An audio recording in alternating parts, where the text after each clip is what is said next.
BBA, BCA, BCom computer కోర్సులో 100% placement లభించే ఏకైక డిగ్రీ కాలేజ్ కూకట్పల్లిలోని ఐక్రియేట్ డిగ్రీ కాలేజ్. కర్ణాటక, మహారాష్ట్రతో పాటు తెలంగాణ వ్యాప్తంగా విస్తారంగా కురుస్తున్న వర్షాలతో గోదావరి, కృష్ణా నదులు ఉప్పొంగుతున్నాయి. ప్రాణహిత నుంచి భారీగా వరద వచ్చి గోదావరిలో కలుస్తోంది. దీంతో భద్రాచలం వద్ద ప్రమాద స్థాయికి మించి గోదావరి ప్రవహిస్తోంది.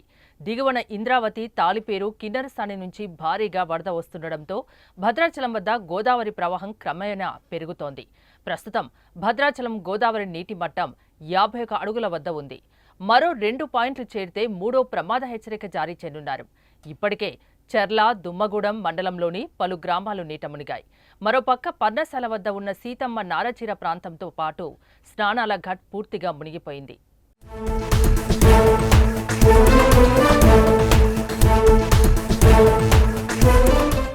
ఇక గోదావరి వరద మరింత పెరిగే అవకాశం ఉండడంతో ముంపు ప్రాంతాల ప్రజల్ని పునరావాస కేంద్రాలకు తరలిస్తున్నారు.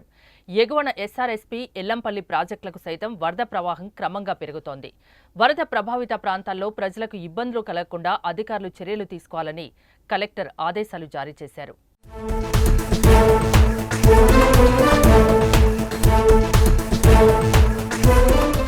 మరోపక్క కర్ణాటకలో విస్తారంగా కురుస్తున్న వర్షాలతో కృష్ణమ్మ పరవళ్లు తొక్కుతోంది.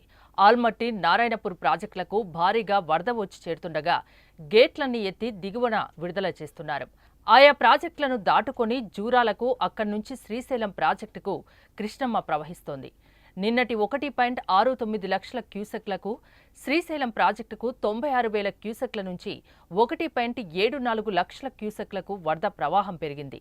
మరోవైపు తుంగభద్రకు భారీగా వరద వస్తుండటంతో 3 గేట్లు ఎత్తి దిగువకు విడుదల చేస్తున్నారు. రాబోయే 24 గంటల్లో శ్రీశైలం ప్రాజెక్టుకు మరింత వరద ప్రవాహం పెరిగే అవకాశం ఉంది.